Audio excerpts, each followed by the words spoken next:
네, 현재 시각 8시 30분 지나갑니다. 어제 보니까 코스닥도 많이 떨어지더라고요. 네. 그래서 약간 뭔가 좀 개인 투자자들 지금 시장 참 대응하기 쉽지 않겠다라는 생각이에요. 좀 어려운 예. 국면에 접어든 것 같습니다.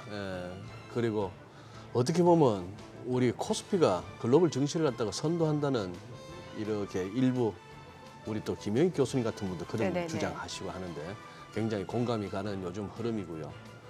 이걸 갖다가 이제 ADP 민간 고용 쇼크로 이렇게 퉁 쳐버립니다만 유럽은 예. 홍콩은 왜 빠졌고 3%대나 유럽 증시나 또 유럽의 또 대부분 금리가 국채 수익률이 왜 그렇게 급등을 했는가 하는 걸 보면은 고용 지표가 뭐 생각보다 좋게 나와서 이걸로 설명하기보다는 지금 약간 시장이 뭔가 이렇게 뭐랄까요 임계치 내지는 약간 이렇게 변곡점 근처에 와 있는 거 아닌가 하는 그런 관점에서 진짜 지금은 한번 이렇게 편안하게 앉아 계시기보다 네네. 이렇게 좀 불편하시지만 즉각 대응이 가능한 자세로 시장 보셔야 될 것 그러니까 같아요. 뭔가 투자자들 심리가 좀 반영된 흐름인 거죠, 그런 것 사실은. 같습니다. 맞습니다. 예, 예. 지금 결국은 심리예요. 예, 그런 것 같아요. 네. 저는 그럼 YG경제연구소 차영두 소장님과 시장 얘기 나눠보겠습니다. 어서 오세요. 안녕하십니까? 어서 오십시오. 네.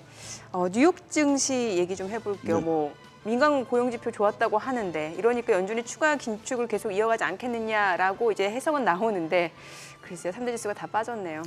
예, 그렇습니다. 근데 뭐 보면 오늘만 빠졌던 건 아니죠. 네네. 어제도 빠졌었죠. 네. 어제 빠진 것들이 이어지고 있다라는 측면에서 보면 조금 전에 이진우 소장님께서 말씀하신 그런 맥락에 저는 적극 동의합니다. 일단 지금 뭐 여전히 시장에 있어서는 버텨라 간다라고 얘기하시는 분들도 계십니다. 뭐 시장에 다양한 의견들이 있긴 합니다만, 근데 이제 우리가 그 어떤 분들의 이제 얘기들을 다 들을 필요가 있긴 하겠습니다만, 시장을 있는 그대로 보는 것도 하나의 중요한 방법이거든요.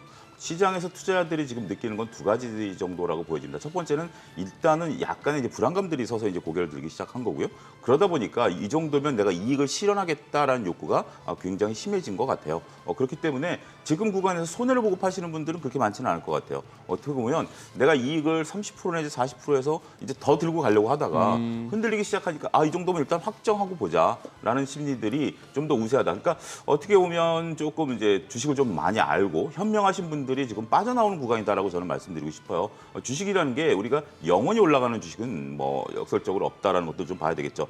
자, 그럼 이제 미국으로 돌아가게 된다면 미국의 고용 지표가 이렇게 세게 나왔다라는 것들은 저희도 이제 몇 차례 얘기는 하긴 했었습니다만 시간 싸움에서 결국 경기가 이겼다 저는 그렇게 말씀드리고 싶어요. 뭐냐면 작년에 그렇게 이제 금리를 올리면서 경기를 잡겠다, 그러니까 물가를 좀 잡겠다라는 것이 연준의 목표였었죠. 근데 올해부터 일어난 현상들 중에 하나는 미국이 지금 다양한 법안들을 마련하면서 미국 내 이제 투자를 끌어들이고 있지 않습니까? 일단은 뭐 이 미국 내 자체적인 인프라 부족에 대한 인프라법, 그다음에 우리가 지금 미국으로 달려가고 있는 IRA법, 칩스법 이런 것들이 지금 계속 만들어지면서 미국 내 고용을 창출하고 있는 거죠. 이런 것들이 지금 드러나고 있는 것이 바로 건설 쪽에서 고용이 대거 늘어나고 있다. 이 부분이죠. 건설 쪽에서 고용이 늘어나면 뭐가 일어나야 되죠? 레저와 이제 뭐 호텔 이런 것들이 늘어날 수밖에 없겠죠. 일단 뭐 맨 땅에다가 지금 이제 사막지대에다가 공장을 짓고 있으니까 그쪽에 이제 도시가 하나 형성이 되는 거고, 더군다나 지금 이제 이 그 고용의 질을 놓고 본다라면. 과거에 이제 미국에서 히스패닉 분들께서 좀 맡고 있었던 분들을 미국 자체 지역에서 좀 소화를 하고 있는 그러한 입장이다 보니까 이분들이 이제 고용이 늘어나는 거고, 고용이 늘어나면서 이분들이 돈을 쓰는 쪽에서 또 고용이 또 늘어나고 있는 거죠. 레저라든지 이런 거. 근데 미국 같은 경우는 이쪽이 이제 아무래도 서비스업이다 보니까 고용이 탄탄한 그런 부분들도 있죠. 이렇게 된다라면 쉽게 지금 금리가 소비자 물가가 꺾이지는 않습니다. 소비자 물가가 고소득층에서 쓰는 것들이 썼다 안 썼다 하면 변동성이 크지만 저소득층에서 소비를 하기 시작하면 이거는 쉽게 꺾이지 않는 거죠. 그런 부분들을 보면 미국은 금리를 올릴 가능성에 대한 것들이 다시 이제 부각이 되는 건데, 문제는 이제 두 차례 정도 금리 인상에 대해서는 이견이 없어요. 그렇지만 우리가 얼마 전에 다뤘다시피 이제 파월 의장이 유럽에서 얘기했다시피 두 차례를 연속으로 올릴 가능성이 이제 또 공포를 자아내게 되는 거죠. 그런 부분들이 지금 이제 시장에서 부각이 되고 있는 거고, 이게 꼭 이것 때문에 빠졌냐라고 이준 선생님께서 질문을 하신 거에 대해서 저도 그렇습니다. 어떻게 보면 울고 싶을 때 뼈 한 번 맞은 격이 아니겠는가. 그러니까 어떻게 보면 시장은 빌미를 찾고 있었었는데 이러한 것을 빌미로 인해서 좀 쉬어가자. 그러니까 이제 투자자분들도 야, 이 정도면 내가 조금 팔아야 되는 거 아니야? 팔까 말까 고민하고 있는데 이러한 지표들이 나오면 그래 이러면 팔 수 있겠다라고 스스로가 위안할 수 있는 어떤 그런 계기가 됐다라고 말씀드릴 수가 있겠죠. 일단 여러분들이 시장을 좀 보셔야 되는 것은 물론 장기적으로 본다라면 시장은 다시 올라갈 수는 있긴 하겠습니다만 시장이 일단은 조금 조정 국면에 들어갔다라는 걸 보셔야 되겠고 또 한 가지 시장의 지금 특징은 뭐죠? 특정 업종과 특정 종목들의 쏠림 현상이 한미 똑같이 일어나고 있다는 겁니다. 우리나라도 그렇고 미국도 그렇고 미국은 나스닥 지수가 올라가는 데 있어서 기술주들이 올라가는 거고 우리도 이제 몇몇 섹터들만 이제 올라가는 거죠. 물론 이것이 단순히 테마는 아니고 실적을 기반으로 올라갔다라는 측면에 있어서는 그렇게까지 우려할 바는 아닙니다. 하지만 주도주가 있었던 상황에서 주도주가 조정을 받기 시작한다면 다른 주변주들까지 급속도로 조정을 받을 가능성. 저는 이 부분이 지금 당장 일어난다라고 보여지진 않습니다. 그전에는 저희가 이제 지수를 볼 필요가 없었다 할 정도로 정말 탄탄 돌다리를 건너고 있는 상황이었다면 이제는 살얼음판으로 조금 접어들 수 있기 때문에 긴장감을 높이면서 시장을 바라봐야 되는 국면으로 전환되는 것이 아니겠나 조심스럽게 말씀드리도록 하겠습니다. 근데 또 장중에 밀리니까 말이죠. 또 저가 매수도 탄탄해요. 특히 개인 투자. 예, 맞아요. 예. 뭐 한 개장하고 한 2시간도 채 안 돼서 그때부터 그냥 추가 하락보다는 꾸역꾸역 또 이렇게 매수세가 들어오면서 낙폭. 사실 나스닥 같은 경우는 마이너스 1.6% 갔던 게 마이너스 0.8%니까 낙폭 절반 줄인 거죠.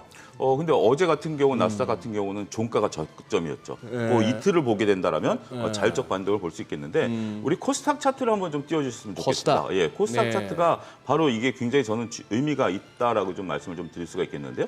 코스닥 차트 같은 경우 우리가 이제 직전 고점인 913까지 올라갈 때는 거침없이 올라간 상황이었었죠.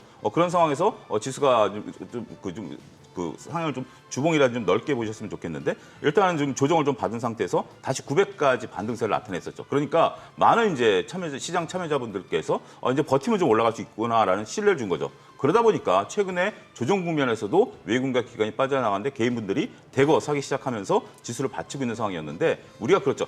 잦은 이런 것들이 일어나게 된다면 체력이 소진되는 부분들이고 그래서 어제 음봉의 크기가 굉장히 커졌었다라는 측면을 보게 된다면 기존에 이제 우리가 자꾸 투자자분들이 망각을 하는 게 이게 시장은 이제 지수를 안 봐도 돼. 이제 우리 이 종목들은 올라가 업종들 올라가 계속 그러고 있는데 이미 지금 차트를 보면 변동성은 충분히 시작이 된 상황이었거든요. 그렇기 때문에 최근에 단기간의 학습 효과 기다리면 올라간다, 저점에 사야 된다라는 것이 오히려 시장에 있어서의 시장이 돌았으면 아킬레스건으로도 작용할 수 있다라는 점도 과거 사례를 보면 충분히 우리가 설명이 가능하다라는 점도 말씀드리겠습니다. 네. 이제 오늘 삼성전자 실적 발표가 있잖아요. 근데 사실 이제 기업주 실적 같은 경우는 이제 좀 하반기 들어서 더 좋아질 거다라는 기대감이 분명히 있거든요. 이게 어떤 또 모멘텀이 될 수 있을지도 좀 궁금해지네요. 이번 실적 시즌에 제가 보는 관점은 그렇습니다. 이제 삼성전자 같은 경우는 스펙트럼이 워낙 넓기 때문에 뭐 적자가 여전히 유지된다라는 측면도 있고 영업이익 흑자로 전환된다라는 것들인데 일단은 오늘 한 줄짜리가 나오기 때문에 이게 어떤 부분에서 나오는지는 판가름하기는 어렵습니다. 우리가 이제 삼성전자 지금 실적으로 보는 것은 메모리 재고의 이제 상황이죠. 최근까지 삼성전자를 우리가 봤었던 것은 인공지능에 대한 HBM에 대한 어떤 생산에 대한 가능성 이런 것으로 이제 삼성전자를 봐오지 않았습니까? 그렇지만 이제 여전히 막대하게 쌓여 있는 메모리 재고를 어떻게 소화해냈는가 이게 이제 삼성전자의 새로운 관점이 된다라고 말씀드릴 수가 있겠죠. 한 줄 갖고 평가하기는 어렵겠습니다만 그래도 일단 영업이익이 적자냐 흑자냐에 따라서 일단 시장에 있어서의 단기 충격은 우리가 좀 단기 변동성은 나타날 가능성은 있다라고 봐야 되겠죠. 정말 뭐 휴대폰 부분이 조금 뭐 아쉽다라고 하는데 영업이익이 흑자로 나왔다라면 삼성전자는 이제부터는 체력을 더욱더 강화시킬 수 있기 때문에 굉장히 새로운 모멘텀을 가져갈 수 있다라고 말씀드릴 수 있겠죠. 이번 2분기 실적에 대한 어떤 전망을 한마디로 좀 말씀드리면 지금 이제 우리가 2분기, 1, 2분기 내내 이제 그 주식시장이 강했었던 것들을 보면 실적에 대한 기대감을 가지고 올랐었던 업종들이 많거든요. 반도체, 2차 전지, 엔터, 뭐 조선, 자동차 이런 것들이죠. 그런데 그러면 이제 이런 것들이 실적은 어떻게 나와야죠? 당연히 좋게 나와야 되죠. 만약에 이들의 실적이 못 나온다? 그러면 이제 변동성이 있을 수가 있겠죠. 그럼 실적이 잘 나왔다? 그럼 주가는 더 올라가느냐? 별로 저는 그럴 것 같지는 않습니다. 그동안에 워낙 땡겨온 기대감이 많기 때문에 실적이 잘 나와줘야 된다라는 기업 입장에서는 엄청난 부담을 가지고 실적을 발표하는 상황이 연출되지 않을까 저는 그렇게 말씀드리도록 하겠습니다. 저기 차수님 그거 좀 여쭤볼게요. 이번 주에 이런저런 이슈들이 많았는데 그 뭡니까 그 아스파탐 발암물질 요즘 어지간하면 편의점에 제로 하면서 막 상품들이 본물로 이루던데 거기 다 들어간다면서요? 그렇습니다. 이제 아스파탐 같은 경우 우리가 이제 설탕 예. 그걸 이제 대체하는 게 사카린. 예. 그러다가 이제 아스파탐인데 아스파탐은 설탕의 한 200배 정도 단맛이 굉장히 강합니다. 인공 감미료. 예, 인공 감미는 이제 과당이 없는 거죠. 예. 그래서 이제 요즘 나온 소주도 이 아스파탐을 해가지고 네. 글쎄, 여성분들의 이제 호응을 그렇더라고요. 이끌어내고 있는 건데 네. 아직 확정된 건 아닙니다. WHO가 현재 지금 그 산하 단체인 암 연구소에서 이것을 이제 발표할 예정이다라고 하는 거고요. 일단 순서는 그렇습니다. 거기서 이제 이게 발암 물질이냐 아니냐라고 이제 발표를 이제 결정 여부를 할 것이고요. 그렇게 된다라면 우리나라 식약청에서 다시 이제 또 이걸 발표를 합니다. 거기에 따라서 우리나라에서 이걸 쓸 수 있느냐 없느냐 이런 부분들로 이제 연결되는 거죠. 2015년에 지금 이제 이 WHO는 우리가 먹는 가공육도 발암물질이라고 발표를 했습니다. 네. 하지만 우리나라 식약청에서 문제가 없다라고 해서 지금 저희가 이제 먹고 있는 그런 상황이거든요. 따라서 아스파탐이 아직 결정된 것은 아니고요. 일단 WHO가 아직 걔네들이 결정한 건 아니고 이게 이제 미국 한 언론에서 이제 보도가 되면서부터 전 세계 타진이 된 건데 이 부분은 아직까지 좀 상황을 좀 지켜봐야 된다라는 거죠. 그런데 이제 업계에서는 그렇게 얘기를 하는 거죠. 예를 들면 직접적인 언론에 나온 거니까 얘기를 하면 한 콜라 업체에서는 그렇습니다. 이게 만약에 1군 발암 물질이 된다라면 하루에 우리가 먹는 그 500ml 캔을 50개씩 먹고 매일 3년 이상 먹었을 때 가능성이 있다라는 얘기죠. 그러니까 어마어마한 양을 먹어야 된다라는 것이 이제 업계의 주장이긴 합니다. 네. 그런데 이제 우리가 이제 인공이라는 것은 자연스레 존재하는 것들이 아니었잖아요. 그렇기 때문에 그런 부분들은 우리가 고려를 하긴 해야 되겠습니다만 아직 일단 좀 차분하게 일단 WHO에서 아직 발표 나온 것도 아니기 때문에 8월 달에 나온다라고 하고 그다음에 우리 식약청의 발표가 있을 예정이니까 그때까지는 염두는 해두셔야 되지 않을까 싶습니다. 그렇다고 또 설탕 많이 먹는다고 또 어디 몸에 좋은 것도 아니고. 그러니까 어떻게 보면 몸이 그러니까 설탕을 많이 먹는 거에 이제 비만 때문에 대체제로 개발된 거기 때문에 그 부분에 대해서는 서로 이제 뭐 이렇게 뭐 어느 정도 의견이 갈리지 않을까 어쨌거나 싶습니다. 요즘은 네. 짐작보다도 그냥 좀 과학으로 접근했으면 좋겠어요. 네. 데이터와 실제 결과와 이런 것들로 접근했으면 좋겠고 그리고 그거는 어제 나 GS건설 주가 네. 빠지는 거 보고 뭐 뉴스 보니까 뭐 그럴만도 하다 싶은데 이거 다른 쪽에도 여파가 있을까요? 그러니까 이제 우리가 기존에 이제 네. 건설사들의 어떤 부실 문제라는 네. 것들이 간헐적으로 진짜 안타깝게 발생을 했었죠. 예. 그런데 건설사들의 부실 문제가 있다 하더라도 이게 재시공으로 가는 경우는 현대산업개발이 처음으로 만들어낸 거죠. 광주에서 이제 그 아파트를 짓는 도중 무너지다 보니까 이거는 이제 다시 재시공 그것도 이제 결정하는 기간이 꽤 오래 걸렸죠. 재시공 그것만 다시 하겠다라고 했는데 불안감이 있으니까 다 허물고 재시공하겠다라는 현대산업개발의 이제 결정이 있었죠. GS건설 같은 경우도 이번에 다시 재시공하는 걸로 결론이 나왔죠. 근데 문제는 더 심각한 게 총체적인 부실이었죠. 설계 자체가 부실. 이걸 가지고 설계대로 그 공사하느냐를 감리하는 감리의 부실. 여기에 이제 건설사들이 거기서 철근을 또 뺀 거 아니겠습니까? 3대 부실이 이제 이어지다 보니까 GS건설이 이제 굉장히 막대한 이제 자금난에 나온 거죠.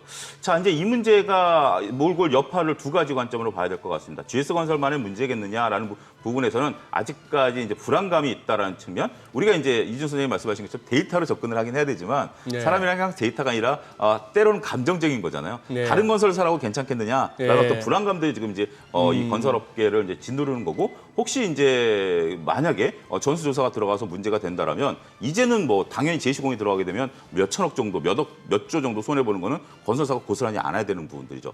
두 번째는 이제 그 건설사들이 지금 이제 올해부터 내년까지 2조 5천억에 대한 그 회사채 만기가 도래하는 것들이 있습니다. 그러니까 지금 엎친 데 덮친 격으로 건설사들이 이제 재시공에 들어가야 되는 그런 부분들 이게 막대한 자금을 떠나야 되는데 회사채 만기까지 도래하는 그런 자금난까지 올라가는 거고 미국이 또 금리를 올린다라고 하는 거 아니겠습니까? 따라서 건설업종에 대해서는 뭐 개별 종목에 대해서는 조금 뭐 달리 말씀드릴 수는 있긴 하겠습니다만 전반적으로 투심이 악화될 수밖에 없는 지금 상황에 놓여 있다라는 것은 그냥 있는 그대로 받아들이셔야 되지 않을까 싶습니다. 네, 자 지금 삼성전자 2분기 잠정 실적이 나왔습니다. 나왔네요. 예, 제가 간단하게 조금 알려드릴게요. 2분기 매출액이 60조 원이고 이게 매출 기준으로 봤을 때는 전년 대비로는 22.28% 하락한 수치입니다. 자 그리고 2분기 영업이익은 6천억 원으로 전년 대비로는 95.74% 감소한 걸로 확인이 됐고요. 이게 실적 영업이익 같은 경우는 지금 14년 만에 최저 수준이라고 합니다. 자, 이게 문제는 그거예요. 이게 바닥이냐 아니냐. 그렇죠. 이거겠죠. 예. 근데 영업이익 6천억 정도 굉장히 잘 나온 것 같습니다. 이 정도는 예상 대비 어떤 거예요? 예상 대비 상단에 들어갑니다. 그러니까 이제 우리가 이게 메모리 한파에서 상당히 선방했다라는 평가 그러니까 충분히 나오긴 가능할 해요. 것 같습니다. 예. 지금 이제 상단이 9천억이었고요. 하단이 적자 8천억이었거든요. 그러니까 상단이 9천억 이익이고 영업이익이 영업 적자가 8천억 하단이었는데 거기까지도 내다본 위에 데가 이제 있었다? 영업이익이 6천억이니까 상단에 가서 붙은 거죠. 자세한 내역은 이제 이달 이제 중하순에 나올 확정 실적에 나오겠습니다만 이 정도라면 삼성전자는 선방했다. 충분히 논란 얘기가 가능할 것이고요. 물론 이제 이게 메모리 쪽이냐 아니면 휴대폰 쪽이냐 뭐 다른 쪽이냐를 보기는 하겠습니다만 그래도 이제 6천억 적자면 시장 예상하신 거 지금 뭐 정민 아나운서 말씀하신 것처럼 이제 바닥을 좀 찍었다라는 신호로 충분히 해석이 가능하지 않을까 싶습니다. 그러니까 메모리 한파 치고는 나름 선방했다라는 게 예. 이제 분석인 것 같아요. 이게 어느 정도 예상이 가능했었던 게 우리가 이제 5월 산업동향 발표 났을 때 그 반도체 재고가 좀 줄은 것이 나타났었거든요. 그런 것들이 이제 반영이 됐다라고 치면 이미 산업동향과 이것을 매치시켜 보면 이제 반도체 재고는 조금 줄어들고 있다. 이제 문제는 이제 이게 줄어드는 속도하고 HBM이라는 새로운 반도체에 대한 판매 증가 속도 이런 것들이 얼마만큼 더 이제 좀 가열차게 붙느냐 이것이 관건이 되지 않을까 싶습니다. 예. 그러니 이제 7월 접어들어서 우리 같은 사람들 하기 좋은 말로 이제 실적이 중요합니다. 말은 그렇게 하는데 네.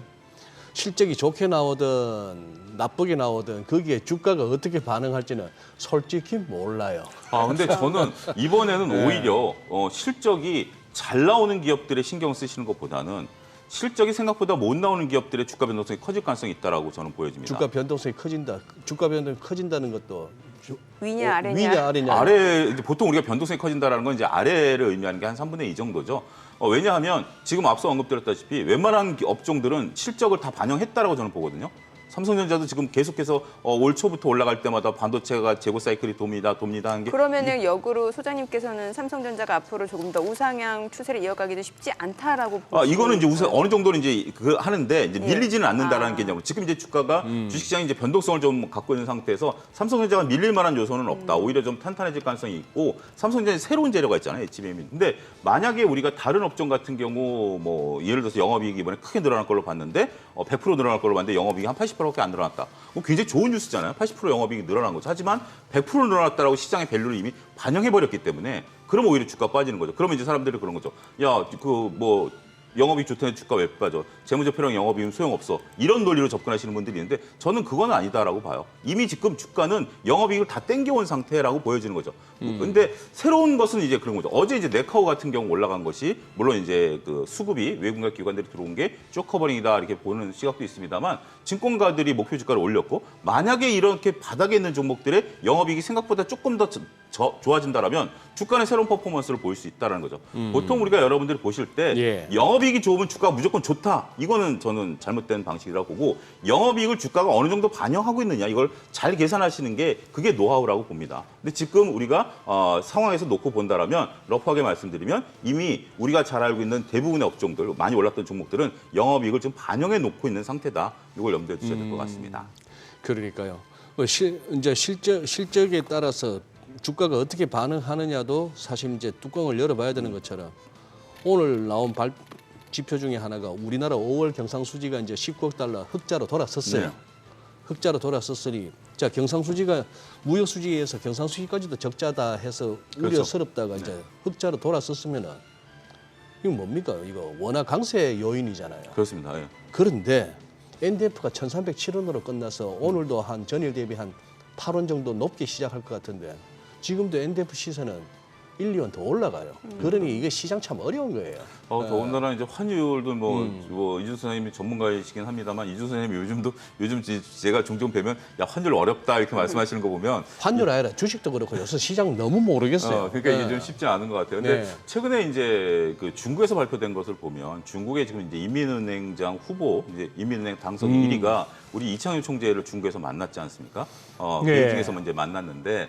그게 어떻게 보면 참 절묘한 거죠. 지금 이제 앨런 장관이 어제 갔죠. 예. 가기 직전에 3일 전에 만난 게 이제 우리나라에서는 보도를 안 했는데 중국에서 보도된 게 이제 우리나라에서 어제 이제 보도가 되기 시작했던 것들이죠. 근데 그분이 이제 외환 전문가죠. 지금 이제 판 뭐더라? 판 예, 한자가 예. 우리가 알기로는 반신데 예. 중국 발음으로 예. 판신. 근데 예. 그분이 이제 외환 쪽에 이제 굉장히 그리고 이제 지금 이제 외환을 총괄하고 계신 분인데 지금 이제 위안화도 지금 뭐 계속해서 약세를 보이고 있는 거 아니겠습니까? 그래서 모종의 이제 이창용 총재 이제 모습은 그렇죠. 이창용 총재가 한국은행 베이징 지점을 방문한 상태에서 중국 요청으로 만났다라는 것들인데 글쎄요, 뭐 지금 어떻게 보면 우리가 대놓고 중국과 손을 잡을 수 없는 그런 입장에서라면 나름대로 또 모종에 있지 않았을까라고 보면 위안화와 이제 우리나라의 관계에 있어서의 하나의 어떤 뭐 긴밀한 뭐 얘기 이런 것들을 보면 우리나라 환율에도 좀 안정세에 도움이 되지 않을까?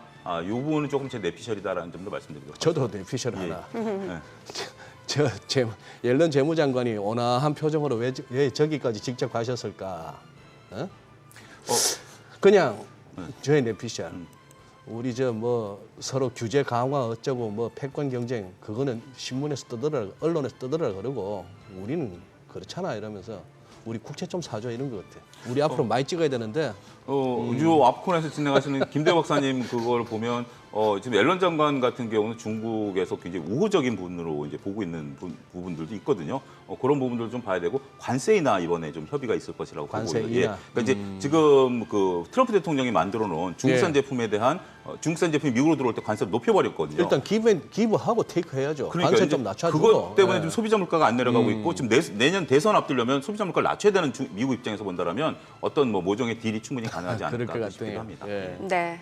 자, 지금 시각 8시 52분 향해 갑니다. 오늘 양시장 호가 상황 좀 확인해 보도록 하겠습니다. 예상 체결 지수부터 확인해 보도록 하죠. 자, 먼저 코스피입니다. 오늘 0.4% 좀 하락 출발 예상되고요. 예상 체결 지수 2,544포인트로 집계가 되고 있습니다. 어제 외국인 기관 매도세가 좀 이어진 상황이고 개인 투자자가 좀 적극적으로 매수해주는 모습이었는데 오늘장에서는 또 과연 이런 메이저 수급 주체들이 어떤 매매 패턴을 이어갈지가 좀 주목을 해봐야 될 것 같고요. 코스닥 0.6% 하락 예상됩니다. 어제도 2% 넘게 떨어졌는데 오늘 추가적으로 좀 약세가 예상되고요. 예상 체결지수 865포인트입니다. 시가총액 상위 종목 예상 체결가 보도록 하겠습니다. 오늘 대부분의 종목들이 좀 하락 출발 예상됩니다. 오늘 삼성전자 2분기 잠정 실적을 발표했습니다. 영업이익이 6천억 원 수준. 사실 시장의 예상치는 뭐 8천억 원 적자부터 9천억 원 흑자까지 굉장히 얘기가 많았는데 일단 영업이익은 6천억 원으로 확인이 됐고요. 14년 만에 최적인 합니다만 그래도 상당히 선방했다라는 평가인 것 같습니다. 일단 호가에서 봤을 때 주가 자체는 0.5% 좀 하락이 예상되고요.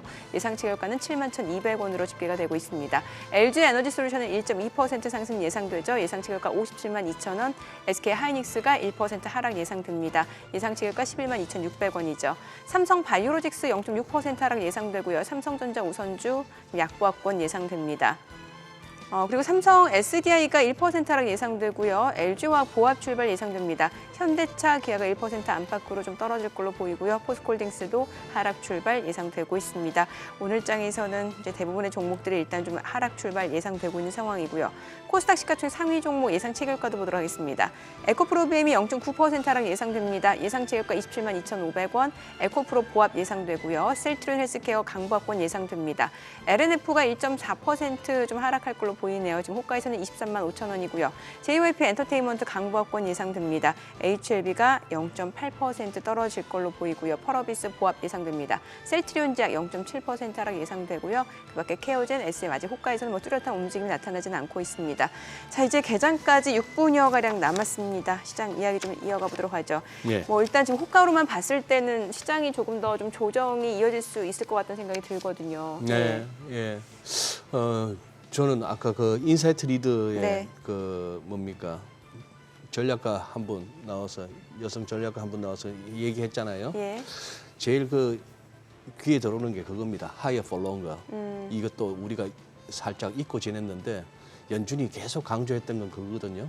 여러분들이 시장이 생각하는 것보다 조금 더 높게 그리고 조금 더 오래 간다. 네. 금리 이런 얘기인데 지금 유럽 쪽도 그렇고 특히 영국이 다시 또 불안한 데다가 국채 수익률들이 너무 급하게 뛰어요. 간밤에 10bp 이상 다 올랐죠. 예, 예. 이게 금리가 이렇게 등락률이 하루에 2, 3%라는 얘기는 이 주식하고 또 느낌이 달라요. 그렇죠. 예, 그런 식으로 훌쩍훌쩍 뛰고 지금 이제 어제 장중에 미국 2년물이 5%, 10년물은 4% 위에서 마감을 했고 네, 2년물은 또 5% 위로 네. 갔다가 살짝 내려왔습니다만 이런 부분들이 시장에 변동성을 갖다가 지금 키우고 있는 구간이다 하는 겁니다. 지금 어쨌거나 시장에 이렇게 잠잠하게 있던 뭐 조그마한 연못에 누가 막 휘젓기 시작한 것 같아요. 여기에 금리라는 짱돌이 날아왔습니다. 그렇죠. 이제 이런 상황들이 연출이 되면 우리가 이제 주식의 강세장이면 심리적으로 보면 이제 포모 증후군이라고 우리가 이제 요즘은 포모. 많이 이제 익숙해졌죠. 네, 네. 남들을 따라가야 된다, 따라가지 않으면 나만 소외된다라는 그런 개념인데 지금 이진우 선생님 말씀하신 것처럼 이런 어떤 갑자기 이제 소위 이런 금리라든지 그러니까 채권 가격의 상승이라든지 채권 금리의 상승이라든지 이런 것들이 이제 드러나기 시작하면 포모 증후군을 없애져 버리죠.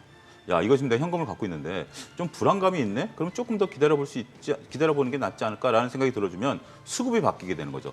포모증후군은 뒷수급을 강력하게 끌어오는 힘이거든요. 선두에서 주식을 사신 분들이 갖고 있고 포모증후를 갖고 계신 분들이 그분들의 주가를 밀어 올리는 역할들을 해줘야 되는데 그분들이 사라져준다면 주가를 밀어 올리는 원동력이 안 생기는 거죠. 네. 이런 부분들을 심리와 수급 논리로 보게 된다면 주식시장에 있어서는 지금은 이제 약간의 그러니까 제 얘기는 떨어진다가 아니라 이제 변동성이 시작될 수 있기 때문에 여러분들 잘 이해하시는 게 돌다리에서 살얼음으로 좀 바뀌어가는 과정이다. 아직까지 이 다리가 무너진 건 아니다라는 개념이긴 합니다만 일단은 좀 경계감을 좀 높여야 되는 오케이. 그런 수준이다라고 말씀드릴 수 있습니다. 그리고 어제 그것도 한번 여쭤볼게요.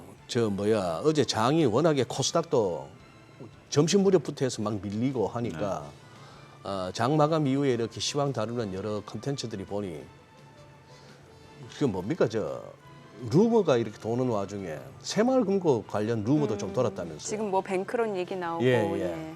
새마을금고가 지금 현재 일부 새마을금고에서 이제 그 이자 지급을 못하겠다 이제 그부터 시작이 돼가지고 새마을금고가 이제 자금난에 들어가는 게 아니냐. 그리고 이제 뭐 저쪽 경기도 어딘가요? 뭐 정확히 모르겠습니다. 한 군데는 이제 지급을 못하니까 이제 중앙에서 인수를 하겠다. 지역 농협인데요. 저쪽에 남양주 쪽.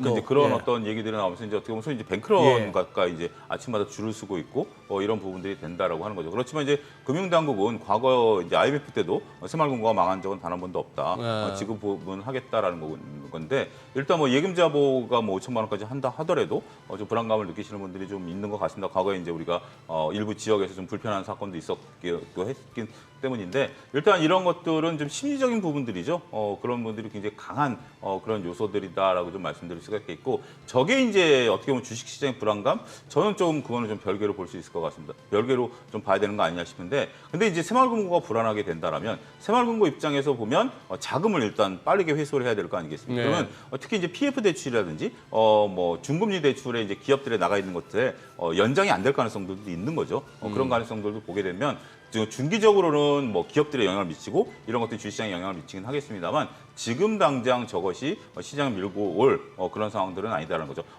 특히 이제 대표적인 거로 대형 은행들이 전혀 꿈쩍을 안 하고 있는 거죠. 더군다나 지금 이제 뭐 지방은행 하나를 시중은행으로 바꾸겠다라는 또 그러한 또 얘기도 나오면서 그쪽에 또 긍정적인 요소가 또 작용하고 있다라고 보면 어쨌든 우리가 저거는 또 예의주시해야 될 문제이긴 합니다. 그렇지만 일단은 주식시장에 있어서는 심리적인 요소가 좀 더 강할 수 있다 이렇게 정리해드릴 수가 있겠습니다. 지방은행에서 시중은행 되는 게 어딘데요?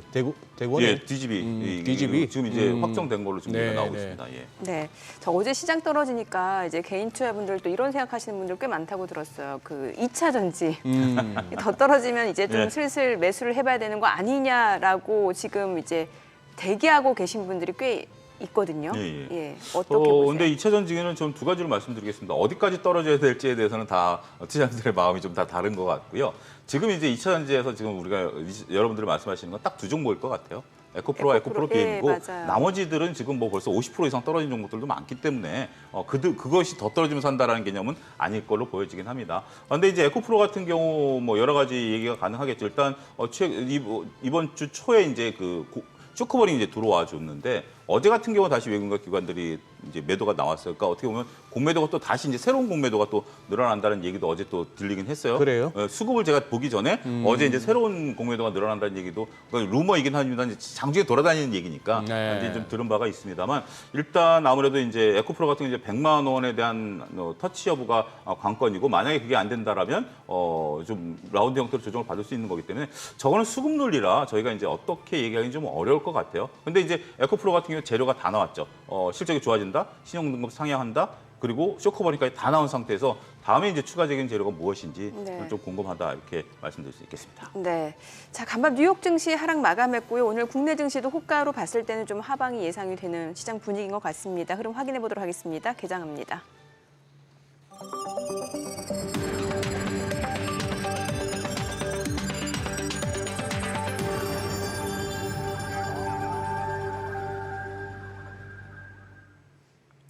네, 7월 7일 금요일 국내 증시 개장했습니다.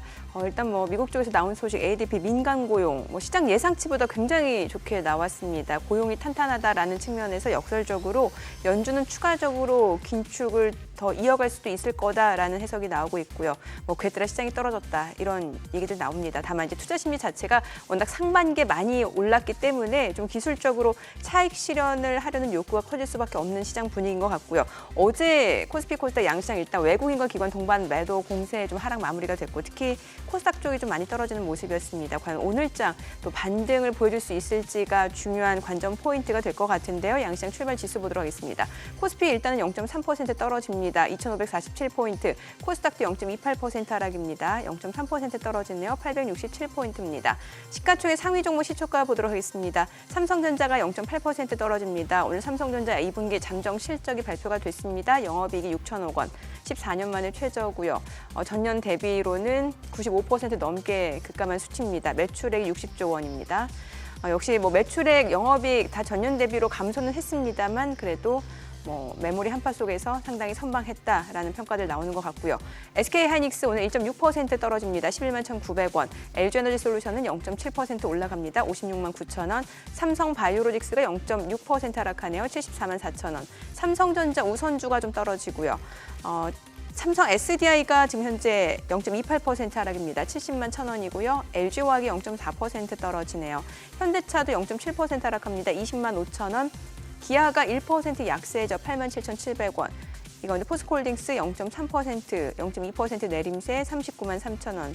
다만 양봉이네요. 지금 삼성, SDI, LG화학, 포스코홀딩스 다 2차 전지 관련 쪽이죠. 양봉 흐름 보여주고 있습니다. 코스닥 시가총액 상위 종목 시초가도 보겠습니다. 에코프로비엠이 지금 보합권입니다. 27만 4,500원. 생각보다 좀 견조하게 하단이 좀 지지가 되고 있는 양상이고요. 에코프로는 오히려 오늘 올라갑니다. 0.7% 올라갑니다. 94만 8천 원. 그만큼 대기 매수세가 꽤 많았다라고 해석이 되네요. 셀트리온 헬스케어가 0.3% 올라갑니다. 6만 3,400원이고요. LNF도 0.6% 올라갑니다. 24만 원. JYP 엔터테인먼트도 0.3% 상승합니다. 13만 3천 원이고요. HLB도 0.49% 올라갑니다. 3만 1,000원이고요. 자, 그리고 셀트리온 제약 0.5% 떨어집니다. 셀트리온 제약은 7만 1,500원. 네, 거래되고 있는 상황이고요. 다음 화면으로 좀 넘겨주셔야 될 것 같은데, 자, 케어젠이 1% 약세고 포스코 DX가 1% 올라갑니다. 포스코 DX도 역시 2차전지 관련 종목으로 엮이면서 최근에 시가총액 순위가 좀 많이 올라온 상황이고, 오늘 포스코 DX 같은 경우는 16,780원. SM도 오늘 올라옵니다. 카카오게인전 떨어지고요. 지금 코스닥 쪽에서도 종목별로는 좀 혼조세가 이어지고 있는 상황이긴 합니다만. 일부 엔터 관련주 그리고 2차전지 관련주 쪽으로 지금 매수세가 들어오고 있는 것으로 보입니다. 수급 상황 좀 체크해 보도록 하겠습니다. 오늘 유가증권 시장에서는 개인과 기관이 삽니다. 각각 458억 원 그리고 기관은 43억 원 순매수고요. 외국인은 523억 원 매도 우위를 나타내고 있습니다. 업종별 수급 보도록 하겠습니다. 오늘 업종별로 봤을 때 외국인 그동안 전기전자 섹터에서 러브콜을 보냈습니다만 외국인 오늘은 지금 전기전자에서 매도를 보여주고 있고요. 오히려 개인과 기관이 삽니다. 그리고 외국인은 유통과 기계 섹터에서 소폭 순매수고요. 지금 외국인이 사고 있는 기계 섹터가 좀 올라가고 있고요. 섬유 의복 섹터 지금 강보합권이죠. 코스닥 수급도 확인해 보도록 하겠습니다. 코스닥 쪽에서는 개인과 외국인이 삽니다. 개인은 32억 원, 외국인 23억 원 순매수고요. 기관은 45억 원 매도 우위를 보여줍니다. 지금 시각 9시 3분 지나갑니다. 환율 좀 보도록 하겠습니다. 오늘 외환시장 개장 상황입니다. 좀 많이 올라가네요. 7원 10전 상승한 달러 환율 1,308원에 개장이 됐습니다. 환율이 좀 많이 올라가네요. 달러 환율. 예, 그러네요. 예, 지금 글쎄 지금 뭐 딴 그거는 이유는 모르겠네요. 무슨 예를 들어서 글로벌 달러가 밤사이 강으로 갔다든지 뭐 엔화나 위안화의 약세가 더 추가적으로 이어졌다든지 그런 거 없이 지금 이제 출렁출렁거리고 있는 가운데에 원화 약세 그리고 우리 국채 선물도 약세란 얘기는 우리 국내에서도 금리 오르고 있고 코스피는 다시 61선 하회했지만 코스닥은 865포인트라고 하는 61선이 아직은 뭐 지지될 듯한 그런 흐름 그렇게 해서 야 코스닥 이 와중에도 그거 한 거 보면 정말 대단한 거예요. 맞아요. 지금 보면은 최근에 상장한 종목들 같은 경우도 다시 한번 지금 매수세가 좀 들어오고 있는 상황이고, 이노 시뮬레이션 좀 여쭤볼게요. 이게 어제 상장된 종목이에요. 이게 이제 공모가가 15,000원이었고, 그럼 사실은 이제 뭐 4배까지 가능하다라고 하면 6만 원까지 가능했던 건데 사실 어제 130% 급등한 상황에서 마무리가 됐거든요. 예. 예, 일단 뭐 신규 상장 종목들이 이제 뭐 과거처럼 뭐 400%를 열어놓은 이유가 이런 거죠.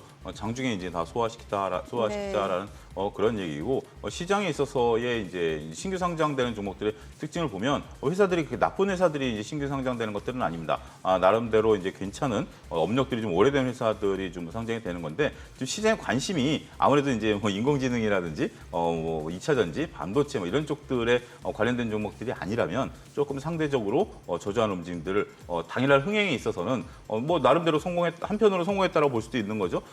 그렇지만 이제 한편으로는 관심을 좀 덜 받는 그러한 모습들도 하나의 현상이 아니겠나 이렇게 설명을 드리도록 하겠습니다. 네. 자, 그리고 또 교보 14호 스펙도 있잖아요. 이게 공모가가 2,000원이었고. 스펙 같은 경우는 이제 뭐 그 무엇을 갖고 있느냐에 따라서 이제 각각 다르게 네네. 적용을 할 수밖에 없는 부분들이기 때문에 스펙을 통해서 이제 우회 상장되는 어떤 그런 기업들에 대해서도 우리가 관심을 좀 갖긴 해야 되겠습니다만 조금 뭐 공부가 좀 필요한 부분들이죠. 제가 이제 좀 교보 스펙은 제가 내용을 잘 몰라가지고 예. 정확히 말씀을 못 드리긴 하겠습니다만. 일단 공모가는 2,000원이었고 이제 어제 사실 뭐 8,000원까지 가지 못했는데 오늘은 또 다시 올라서 네. 좀 8,040원, 8,050원. 교보 스펙이 무엇을 갖고 있느냐가 이제 가장 관건이겠죠. 이제 그런 스펙이 갖고 있는 것들에 대한 내용들을 이제 반영하는 그런 부분들이다라고 좀 말씀드릴 수가 있겠죠. 어제 이제 못 갔다 하더라도 오늘 이제 새롭게 갈 수 있는 것들이 조금 잘 보셔야 되지 않을까 이렇게 좀 말씀드리도록 하겠습니다. 네. 제가 왜 이런 종목을 여쭤보냐면 사실 뭔가 시장 쏠림 현상이 좀 강해지고 있다라는 얘기 많이 나오잖아요. 네, 그러니까 네. 뭐 반도체, 2차 전지, 뭐 테마 또 이런 신규 상장 종목들 투자자분들이 이게 좀 단기에 좀 트레이딩해서 좀 수익을 내겠다라는 심리가 분명히 꽤 큰 것 같거든요. 예, 그렇습니다. 지금 이제 보니까 교보 스펙 14호 같은 경우는 충분히 가능성이 있네요. 지금 이 네. 안에 들어가 있는 것들이 신재생 관련, 그다음에 이제 바이오 융합 관련 뭐 이런 것들이 있기 때문에 신산업을 좀 많이 좀 들어가 네. 있는 스펙이기 때문에 충분히 관심이 있다. 그러니까 정 아나운서 말씀하신 것처럼 지금 이제 시장에 관심 있는 그런 업종 종목들에 대해서는 투자자분들이 현명하신 거죠. 앞서 우리가 좀 살펴본 종목보다는 오히려 교보 스펙이 훨씬 더 매력도를 끌 수 있고 가격 메리트도 있다라고 보니까 어제 오늘 강한 퍼포먼스를 보인 거고 아무리 이제 업력이 좋다 하더라도 여기서 약간만 비켜놨어도 시장에서 벌써 이제 차별화된 매매를 하고 있다는 것이 두 종목, 이노 시뮬레이션과 교보 14호 스펙이 정확히 말해주고 있는 그런 딱 두 종목이 아니겠나 이렇게 말씀드리도록 하겠습니다. 네. 자, 소장님 혹시 우리 국민연금에서 네. 최근에 포트폴리오 좀 이렇게 조정이 있었던 것 같은데 예. 이 부분 좀 어떻게 설명해 주실 수 있습니까? 국민연금 입장에서 보면 이게 이제 오랫동안 보유한 것들은 이제 비중이 올라가 버리잖아요. 그러니까 이제 예를 들면 내가 1억, 그러니까 이제 예를 들어서 엔터를 내가 1억을 갖고 있어야 된다. 네. 예를 들자면 엔터를 갖고 있어야 되는데 지금 5천만 원에서 한 게 지금 뭐 1억이 되면 1억 5천만 원이 돼 버리면 5천만 원 줄여야 되는 입장이잖아요. 그러니까 지금 이제 줄인 것들을 보면 최근에 많이 네. 올라갔었던 것들이에요. 근데 그래서 이제 사는 것들을 보면 상대적으로 주가가 좀 낮은 위치에 있는 것들이거든요. 그러니까 어떻게 보면 자연스러운 포트폴리오 조정일 수도 있겠다. 그러니까 이제 이들이 이 물량을 털어낸 게 아니라 금액 자체가 커져 버리니까 금액을 줄이다 보니까 비중이 좀 줄어든 것처럼 그렇게 저는 좀 이해를 하고 있다 이렇게 설명을 드릴 수가 있겠습니다. 네. 더군다나 이제 그 국민연금 같은 경우 올해 이제 보유 비중을 15%대로 낮추는 게 목표거든요. 작년에 16%대였는데 올해 15%대로 낮추고 향후에 이제 13%대까지 낮추겠다라는 게 국민연금의 보관입니다. 최근에 발표된 것들을 보면 왜 그러냐? 국민연금이 우리나라 주식을 사야지 왜 이렇게 비중을 줄이냐라고 이제 반문 충분히 하실 수 있긴 하겠습니다만 국민연금의 사이즈가 점점점 커져가는 거죠. 그래서 국민연금이 지금 작년에 16% 갖고 있는 것보다 미래 13% 갖고 있는 게 절대 금액으로 보면 더 커집니다. 네. 그런데 한 가지 이제 우리나라 주식에 대한 절대 금액이 커지면 우리나라 경기에 따라서 우리 노후 자금이 움직이게 된다는 좀 불안정성이 있는 거죠. 그래서 해외 대체 투자라든지 다양한 포트폴리오 구성 차원에서 한다라는 측면으로 좀 이해를 해주시면 좋지 않겠는가 싶습니다. 예. 오늘 보니까 이제 조선주들도 좋고 최근에 보면은 왜 조선주들 왜 수주 소식 굉장히 많았잖아요. 그러니까 조선 기자재까지도 네. 이게 좀 낙수 효과를 기대할 수 있다 이런 얘기 많이 나오는데 흐름 괜찮네요. 예, 그렇습니다. 제가 이제 지속적으로 말씀드렸던 게 이제 하나오션이고요. 네. 하나오션 같은 경우 어제 이제 리포트가 나왔는데 영업 적자가 한 200억 정도 적자 날 걸로 예상을 하더라고요. 증권사에서는. 네. 어디 2분기? 예. 네. 2분기가.